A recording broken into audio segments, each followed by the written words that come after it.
Welcome back to Better Call Sexton, gang. We have a full docket for you today. A woman, $1.7 million for having an affair. We talk about alienation of affection and what it really means. We talk about the holiday ceasefire. Yes, that's an actual thing in divorce law. Vogue Magazine says that boyfriends are lame if you're a woman. We'll talk about that. And we'll talk about being bad in bed as a feminist act.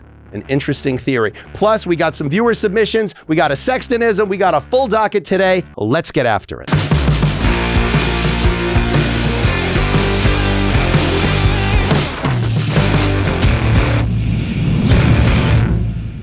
All right, we're going to start with something called Alienation of Affection. Oh my God, that's a throwback jam to the 1970s. That's, this is before your time. To the layman, we don't know what this is about, so that's break it down. You had an affair with my spouse and I'm going to sue you, the person who had the affair, not my spouse. That's what it is. Is I'm gonna, you know, like, remember in the cartoon with Pepe Le Pew and like the female skunk comes by and he smells her and all of a sudden he's just wooed away and he follows her down. It's based on that premise, like Pepe Le Pew. It's based on like this idea that your spouse and you are madly in love and then this malevolent force comes in and just alienates your spouse's affection. That they were madly in love with you, the relationship was perfect and serene, and suddenly the dark cloud of this super cock or super vagina showed up and just started raining, literally or figuratively, all over your spouse parade and alienated. It's a civil claim. It's actually a civil claim, meaning civil claims are essentially where you're suing somebody for money damages. So you're saying to this person, you came and alienated my spouse's affection and now there is damage. So you want to show duty, breach, and causation is a breach of trust and that you've damaged me and now I want civil penalties. And there was just a successful $2 million verdict for alienation of affection. First one in ages. I think it's like first one in 25, maybe 30 years. $1.7 million settlement in North Carolina. Up to 2, you know? Yeah, so North Carolina is one of 6 states that even allows this, right? Yeah. I mean, a lot of states allow it, but people just don't do it. Like if you ever look up, like ask ChatGPT sometime, weird laws that are still on the books. There's like a bunch of like, it's illegal to put squirrels down your pants for the purposes of gambling. Like that's a real thing. Like there are actually like, it is illegal to do fortune telling within certain feet of a school. Like and these are on the books, but there's no prosecutions for it. So alienation of affection is one of those things. It's only on the books in like 6 states. But really the last time there was a prosecution of it, there was a judge in Texas who heard an alienation of affection claim got turned over on appeals, and that was like 10 years ago. So it does not come up very often, but this is the most significant verdict that's happened in this front in a long time. And there are a whole lot of people out there who've been cheated on that are like, that's it, baby. I want my payday for this now. So this case, they said there was about 600 or 700 pieces of evidence, including 200 text messages. Yeah. What would that even need to look like in order to prove and win this case? Yeah, I mean, what you want to do, like lawyers we always tell clients, it doesn't matter what you know, it matters what you can prove. So a lot of this is about proving that you had a good relationship with your spouse. And then when this person inserted themselves into your spouse's life, that somehow they sort of took from you, your spouse's affection. And so they had, in this case, it sounds like a pretty solid paper trail. They had a lot of communications between the husband and his wife where he was very seemed to be quite happy and seemed to be quite connected. And then there was this sort of seduction that came from the other side, and that you start to see a commensurate loss of attention and attraction to the spouse and more of something. So they really did meet their burden of proof, it sounds like. And again, when you're doing jury work, you got to convince like a bunch of people you'd meet on a bus. Like it's just a random bunch of people. And so you want to convince them that that's what happened. And they had a lot, people don't realize that what you write on social media, what you put in text messages can and will be used against you in court. I have so many clients who damage their cases and so many cases I've won because we bring in someone's text messages or WhatsApp messages and we're able to show the way that they communicate with somebody. And it really does create a really dangerous paper trail for somebody. But in a case like this, if you were able to just prove you were unhappy with your spouse. Right. Would that be enough to throw this case out? Yeah, it would be enough to demonstrate that there was no affection to be alienated. So then how could you even really prove quote unquote affection? Like, yeah, my text message said, I love you, honey, but on the inside, Your Honor, I've hated this woman for 10 years. And that's what the testimony would have to look like. But then you're already losing credibility, because what you're saying is like, because the question always becomes on cross-examination, were you lying then or are you lying now? So I'm sorry. So your defense is that you're a liar. Your defense is that you don't have credibility. Your defense is that all those text messages were said, you're the greatest wife in the whole wide world and I love you so much, baby. And I'm working late because I'm trying to, work for the family because I love you and I want to be give everything you want. That was a lie. Okay, so that now though we should believe you because you were lying then, but now you're not lying. Like, so it's never a good defense when you have used it before, when you have to say, look, I was lying to keep the peace. I was lying because I was afraid and I'm a victim of domestic violence. I was lying because I knew that she'd take it out on the kids. Like, there are some ways you can spin dishonesty into something a little more sympathetic, but it's never a position you want to be in. And is there a way in a court of law to prove emotions? Like, I loved her enough that this could be a case. I didn't, how much love qualifies just as testimony. affection. Yeah, just testimony. And that's the problem too, is that what you don't often see, not everyone knows how to testify well. Like, we talked a couple episodes back about Cardi B just putting on a masterclass in cross-examination. Like, some people just aren't good witnesses. Like, they can't tell their story really well. Like, I tell clients, by the time we get to trial, clients get a sort of unfair sense of security because I've been talking for them and I'm really good at it. But now I have to shut up and they have to answer questions and tell their own story, and they're subject to cross-examination. So sometimes a very intelligent person, like I have a number of clients that are very high-performing C-suite executives, brilliant people, they're just not good on the witness stand. Anybody who watched like Amber Heard and Johnny Depp's trial, Johnny Depp was a very engaging, charming witness. Amber Heard was utterly unlikable on the witness stand. So a lot of it comes down to, and juries and judges, you will pay the asshole tax. Like, if people just don't like you or don't believe you, if you don't come off as credible, it can be very damaging. So, it really comes down to when you get on the stand, who is more credible? And if the wife in this case gets on the stand and says, we were in love, we were happy, like, here's all this proof of this, here's all the things we did together and for each other, and here's how often we were having sex, and and then suddenly things shifted and the storm clouds came. If she's more convincing in her storytelling, that's why I tell people what I do for a living is full contact storytelling. That's all it is. I'm trying to tell a story. The other side's trying to take apart my story and tell their own story. And I'm trying to take apart their story while I'm telling my story. So it's a very, very intellectually engaged process, but ultimately it's just about storytelling. And in this case, it's now $1.7 million from the, let's call her the mistress, if you will. The paramour. The siren, the Jezebel. The painted Jezebel. And, I always feel like I hear often women be like, don't blame her, blame him. He's the one who cheated. He made the vows to you, That's a fair not argument. her. He's the one who took some vows. He's the one who, owed you something. This is just another person who theoretically is also a victim of this person's deceit, theoretically. But again, in this case, there were some allegations that this person knew that he was married, that this person knew that he was happily married, and that she made efforts to try to sort of pull him away from his spouse. And that's at the core of an alienation of affection case. You have to show that there was this affection and bond there, that you were able to sort of, this person wrestled away in some fashion. They were what we call in the law a proximate cause of the loss of affection, meaning they were the cause of it. Just like if they rear-ended your car with their bumper, that they are a proximate cause of the damage to your car. I think I know how Jim Sexton is going to answer this question. But oh boy. Do you believe in this? No, I think it's insane. Okay. Listen, I think it's, from a sporting perspective, it's always fun. Like, as a litigator, I think it'd be a really fun case to try. But no, I think it's a terrible concept. I think the reason why it became extinct as a claim and why so many jurisdictions got rid of it by statute is that the truth's at the bottom of a bottomless pit. I have, in 25 years of practicing law, I have represented the cheated on and the cheater countless, hundreds of times.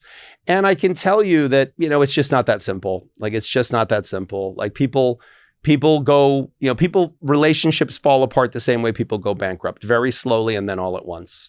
And very often there are all of these disconnections that happen. And then eventually, an affair happens. Affairs, in my experience, and this is a lot of experience, I feel like I have a PhD in infidelity. They really are a symptom. They're not an underlying cause. Like, people don't get divorced because they had an affair. People have affairs because there's something wrong in the marriage. Like, happy people don't cheat. I know that's an unpopular opinion. I know I'll get blazed in the comments for it. Thankfully, I don't read them.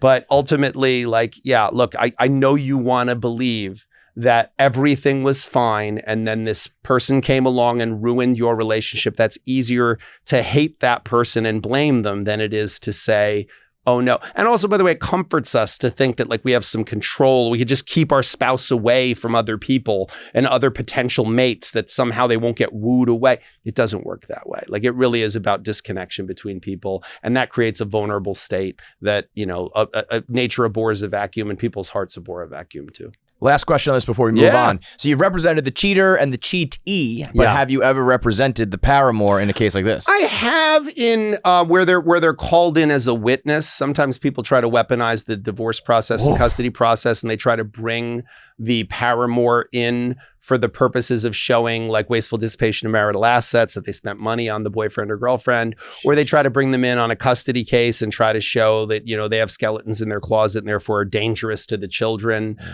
Usually that's a bad path for a client to go down. I discourage them from doing it. But every once in a while, when someone does that and you get subpoenaed to come in and testify, lawyer up. And I've been the lawyer in that case where I've represented someone who was the nanny who someone was sleeping with, or any number of examples of those things. And yeah, I mean, that person is usually just someone who's caught in a crossfire to some degree. Often that relationship ends, you know, and when that relationship ends, this person is still vulnerable potentially as a witness. So it's a real, but again, there are checks and balances built into the system to try to prevent this stuff. Like in divorce actions, you're really not supposed to do third-party discovery and subpoena third parties unless it's something that can't be proven with the two parties, because they don't want people to turn divorces into like a weapon that they beat each other up with. Oh yeah, it's not that at all. No, it's never that. I can't even imagine the tension in a courtroom of a husband, a wife, and the nanny, and oh my God. I mean, it's seventh circle of hell, yeah, Sexton. you could, well, if you're getting paid $850 an hour to be there, it's not so You're bad. loving it. Yeah, I've done worse shit for less money. But I have to tell you, like, the tension, you could just pour it over pancakes. I mean, it is thick. Yeah, it is thick. But I find that the more someone is like mean mugging me, because what happens is, like, it's very strange. People just hate opposing counsel. Like, always automatic. They just automatically do. Like I'm somehow to blame for this situation, you know?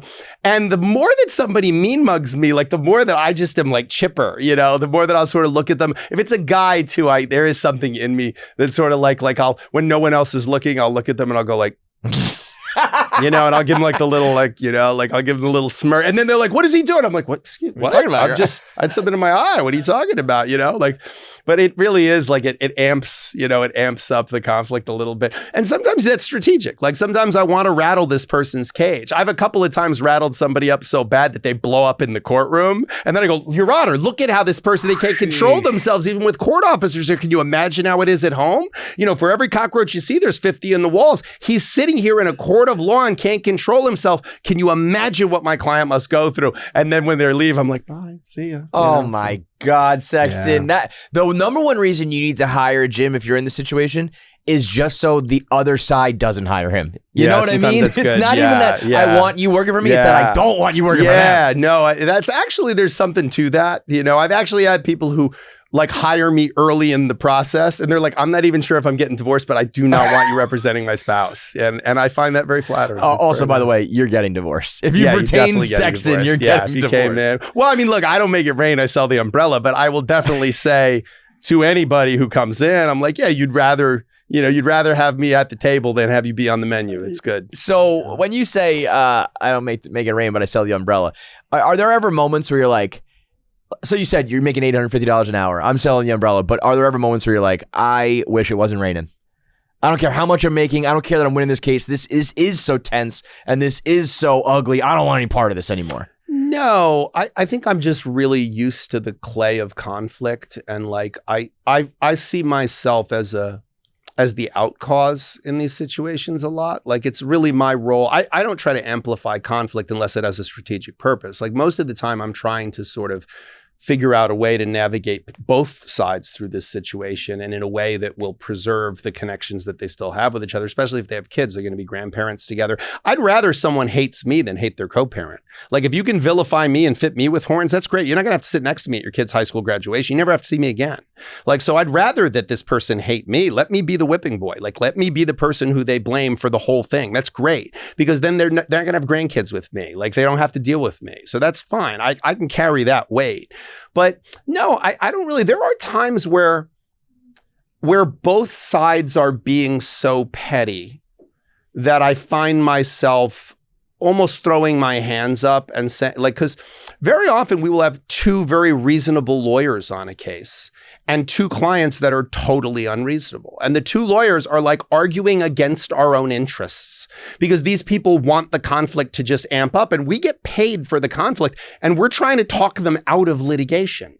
And it's just bizarre because we really should be going the other way, which is exacerbating the conflict and lining our own pockets. But in fact, ethical attorneys like very often try to move the case along. So there are times where, in a gunfight between these two people, I'm cheering for the fucking bullets, because I just look at them and I'm like, you know what? You people deserve every miserable thing that's going to happen to you. But, I also, I have a buddy who's a criminal defense lawyer, and he and I joke that he sees bad people at their best and I see good people at their worst. Because he's a criminal defense lawyer, he represents awful criminal people who are like buttoned up and behaving as best as possible because they're in a courtroom. And I represent people who in their day-to-day life are rational, successful, really good-hearted people. And they're just so angry and hurt that it's spraying in every direction. And so, you see a side of people that I just never take it personally. I have clients all the time apologizing to me, like, I'm sorry that yesterday I was so worked up, and I'm sorry that I was, and I'm like, dude, don't even worry. Like, I have such thick skin at this point. Like, it does not bother me that you're upset and that you get upset. I'm not going to let you be, disrespectful and crazy to me, but I can let you vent, and I can let you get a little, irrational, and I'll stay rational and focused for you. I'd imagine around the holidays, it's Holidays emotional, is stressful. Oh my God, you could not be more wrong. I thought it was going to ramp up. Oh my God, no. It's like I'm just entering now the serene, like Thanksgiving to January 1st holiday ceasefire. It's like a whole, like if you have a friend who's like a school teacher, in the summer, they're like a whole different person because they're not dealing with these screaming children all day. That's me from like the week before Thanksgiving until January 1st, because everybody just is like, well, let's just wait till after the holidays. And everybody just kind of calms down. The court system goes into like year-end mode where they don't schedule. I don't think I have a court appearance for like 3 weeks right now. Wow. That's unprecedented. To go 3 days without being in court is bizarre to me. To go 3 weeks, it's like insane. But around the holidays, this is what happens. And then January 2nd, it's like the floodgates open, and it is the craziest it is the entire year, because the same reason gyms are packed. Everyone's like, new year, new me, new chapter. I'm going to lose 200 unwanted pounds in the form of my fucking spouse. And the kids have been home for the holiday break, and they've all been indoors, and everyone on the East Coast, we're cold and we're miserable, and you can't even like just go outside and go for a walk because it's so cold outside. So it's like this perfect storm that just leads to January 2nd, our calendar being completely full, and that goes all the way to the summertime. And so do you think it's I want to divorce you, but let's get through the holidays first? Or you think the holidays can bring about the I think people are in with their family, and there's lots of opportunities for people to disappoint each other in the holidays. Like they don't get the right gift, or they say the wrong word to the family member, or they're drinking and partying more than they normally would, or they do something stupid at the office holiday party, or they don't get the Christmas bonus that they were counting on, or they spend too much for the holidays. Like these are all from experience professionally. Those are all examples of things that exacerbate conflict, but it really is that, people just, there's a sense of like shared goodwill. There's this misconception that the rate of people who die by suicide increases for the holidays. And that's actually not true. It actually decreases because there is this like collective sense of goodwill. Yes, we all find it like kind of stressful that like going to any store is now a pain in the butt for a couple of months. But there is this sort of sense of people being a little more cheerful and a little more friendly to each other. There's like free things being given out, you know, like food and snacks and things. So you can get like a, you know, candy cane easily for free. Whereas like after the holidays, everyone is just so like dialed up from that. Everyone's in debt from the holidays. So the stress spills over and leads to like absolute chaos. But yeah, for a couple of months, it's really lovely. So there's the holiday ceasefire. We've also heard a lot of statistics in recent weeks and months that marriage is back and on the rise, a lot of positivity. And then we'll balance it out with these headlines and trends that are very negative. The latest being that Vogue Magazine kind of got the ball rolling on this one, that boyfriends are lame. Isn't that? Having a boyfriend is now embarrassing for women. Yeah, not for men. Having a boyfriend for men is actually still pretty cool. But yes, having a boyfriend if you're a heterosexual woman is lame. That is the newest wisdom that's out there now. It's good for business for you, I'd imagine. I mean, I guess so. Well, I guess boyfriend girlfriend doesn't affect you in any way. It's boyfriend got to be a ring on the it's finger, the right? gateway drugs. You know what I mean? Like it's get a like, taste of it. Yeah, like come on, man. The Like first you gotta, one's free, we gotta get hopped up on pheromones here. Like your first one's free. Tell your friends. Like you gotta.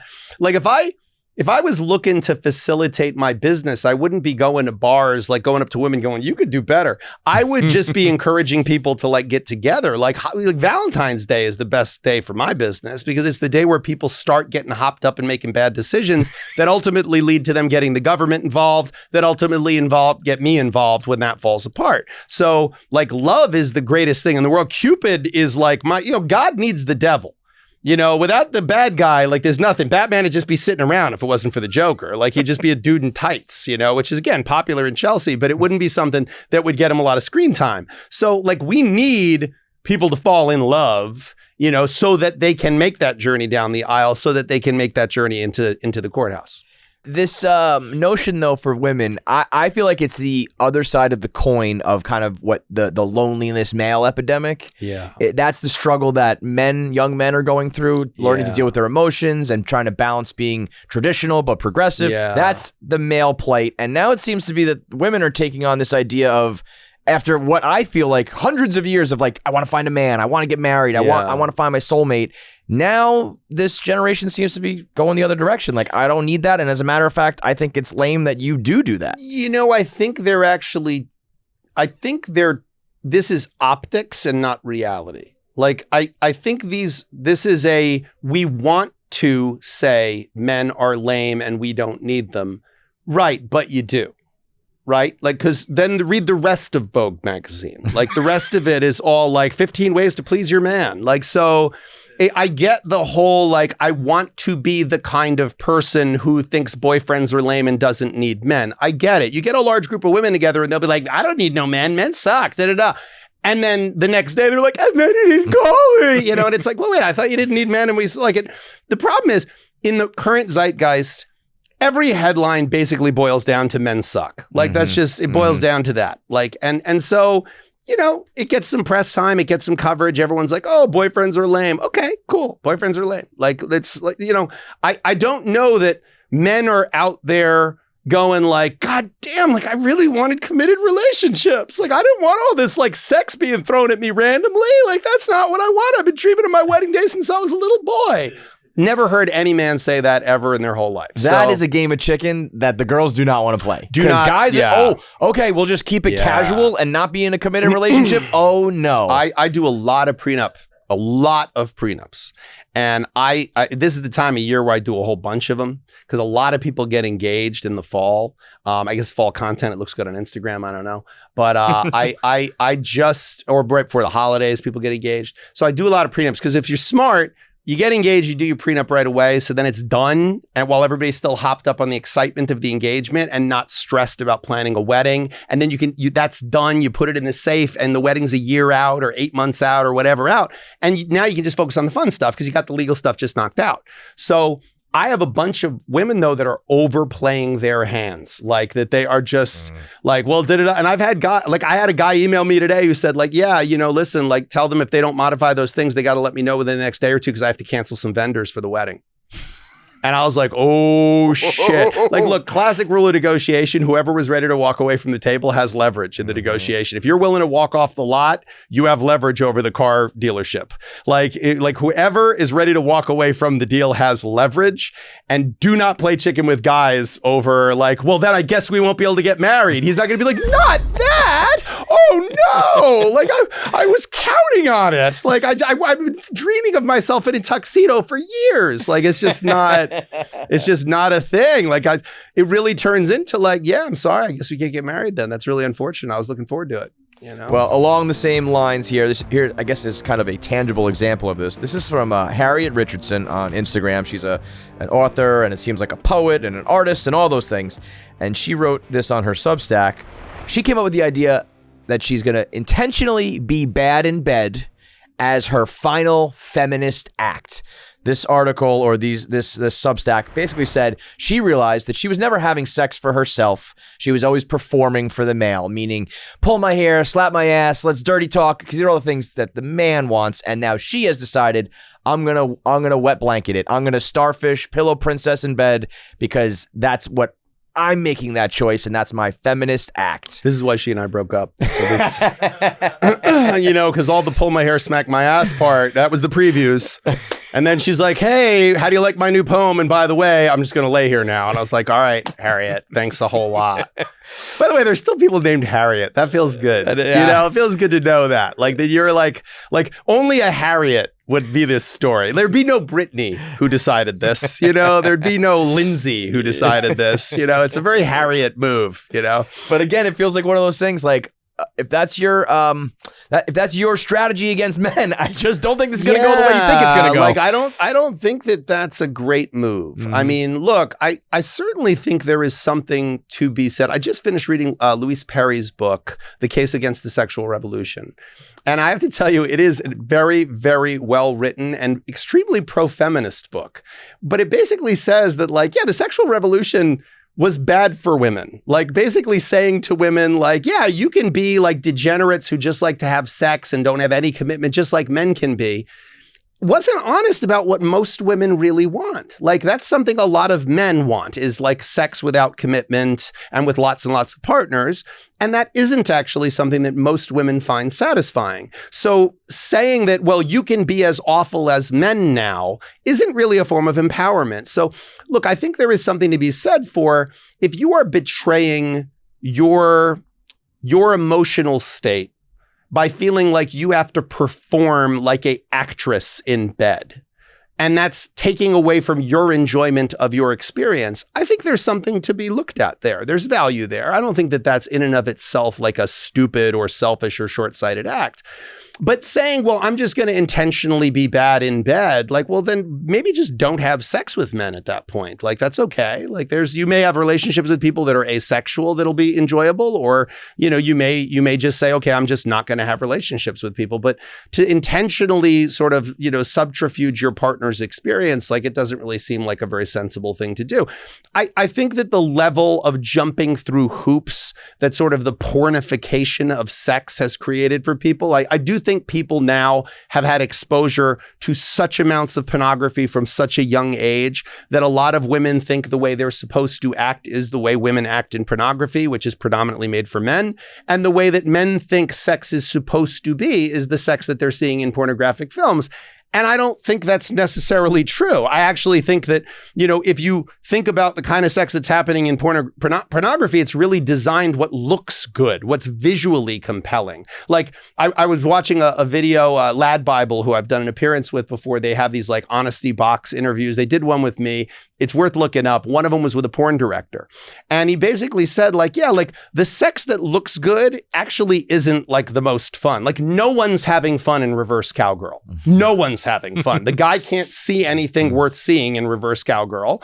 And the girl's like thighs are killing her. Like no one's having fun, but it looks great if you're pointing a camera at someone because you're seeing both people's front and you're seeing, it's a great visual shot. Just like sex in a shower. Looks great in the movies, looks great everywhere. Not fun. Washing off every natural lubricant. No one's having a good time. There's no leverage. Everyone's slipping. It's a fucking mess. So, but it looks good. So if you're just trying to go for the visual, you know, the question is like, what is the purpose of your sex? If sex is about connection, satisfaction, those kind of satisfying yourself and your partner in maybe equal measure, or sometimes it's 70 for them, 30% for you, and then other times 70 for you, 30 for them. Like that's how good relationships work out. It's not 50-50 all the time.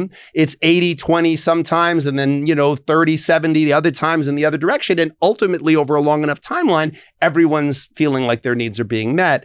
I think if you just, you know, set out to say, I'm going to be bad in bed for my partner, just don't bother. Like, just break up now. All right, let's get into a reader submission. All right. This is actually a comment from your Instagram. This comes from Cbarb77. Cbarb77. And this actually You rascal. This ties into the first half of the episode very nicely. Why would you choose a job where you watch people fall apart? I honestly want to know in a non-judgmental way. Yeah, it's a great question. I don't view it that way. I view it as these people are falling apart no matter what. And they are looking for someone to help them with two things. One, identifying the myriad of problems that are coming as a function of their falling apart. And two, helping create architecture for the next chapter of their life. And that latter part is the part that always intrigued me the most, was that this is something you can't pretend you meant to have happen. Like bad shit happens all the time. But some of it, you kind of knew this was potentially a bad thing, or maybe you caused your own problem, you know, like you didn't exercise and now you have some health problems, or you were a smoker and you knew you should quit, but you didn't, and now you have some health issue. This is one of those things that like everybody when they got married meant for it to work out, and then it didn't. And now you've got this whole mess of problems. I'm a very good problem solver. I knew I had a skill set that would enable me to help people identify problems and find, you know, creative solutions to them. I'm a good extemporaneous speaker, so I'm good in a courtroom. I love the rules of evidence. I'm a law geek. I love following innovation in the law. So I really, it's kind of like looking at someone who's a pediatric oncologist and saying, why do you like watching kids have cancer? I don't think that's what they enjoy. I think what it is they like putting their tools and talent to the benefit of someone that's going through something that they never meant to have happen, and that is by any metric absolutely awful, and maybe you can make it a little bit better. And that's why I still, after 25 years, like I still really enjoy my work. It's why I don't know that I'll ever give it up, no matter how big the media stuff is, because I really still enjoy like being with people when they're going through this process, seeing them come out the other side of it, watching their next chapter evolve, knowing that I played some small part in that chapter, in the clearing the road for the next thing for them. And I've watched some people like just go through it and find amazing, you know, new chapters in their lives. And to know that I played some part in that is a really, really wonderful feeling. So I understand what the question is, which is, does it depress you? Does it make you sad to watch people going through these horrible things all day long? It doesn't, because I don't experience it that way. Just like my friend who's a pediatric oncologist, he doesn't every day go in and go, oh my God, these kids have cancer. Like that's, you don't want, if God forbid your kid had cancer, you don't want the pediatric oncologist to be like that. You want them to go, okay, I've seen this before. Here's what it is. This is what we're going to do. If that doesn't work, here's plan B. You want them to be level-headed because you're in the storm and you need someone who's going to help you navigate the storm. I love being that person. I really like having the opportunity to be that person. It's a good use of my skill set and I like to be of service. So that's the real answer. Always trying to help the people, Jim. I'm a man of the people. And that is what it is. I feel like one of the best ways you help them is with Sexton-isms. Oh boy. Drop a gem on them. Dropping a Sexton-ism on them. Wow, I know there's no foreplay at all. All right, hold on. I need to, you think I just have them right on the top of my head. Yeah, hold on. All right, today's Sexton-ism is something that was stolen from the Navy SEALs. I grew up in a military household, so my father was constantly quoting military-isms. And one of my favorites that I repeat constantly is, no plan survives first contact with the enemy. No plan survives first contact with the enemy. So the reality is my job is to be a strategist. My job is to have a plan. My job is to actually have multiple plans because, 2 is 1 and 1 is none. Like you have to have multiple plans. If you have a plan A and no plan B, you have no plan at all because no plan survives first contact with the enemy. As soon as you step into the courtroom and the trial begins, that's when your plan goes out the window, and you just have to have like a loose concept of various strategies and paths that you're going to take, have a very solid command of your situation, never yield an advantage, and just be ready to move forward. Change is the only constant. Chaos is the only constant. No plan survives first contact with the enemy. Hey, thanks so much for spending some time with us again today. It was great to see you all. Remember to go to sextonshow.com. Remember, like, subscribe, hit that notification bell. It really is helping the channel grow, and we really appreciate every single one of you. We will see you again soon, but for now, we are adjourned.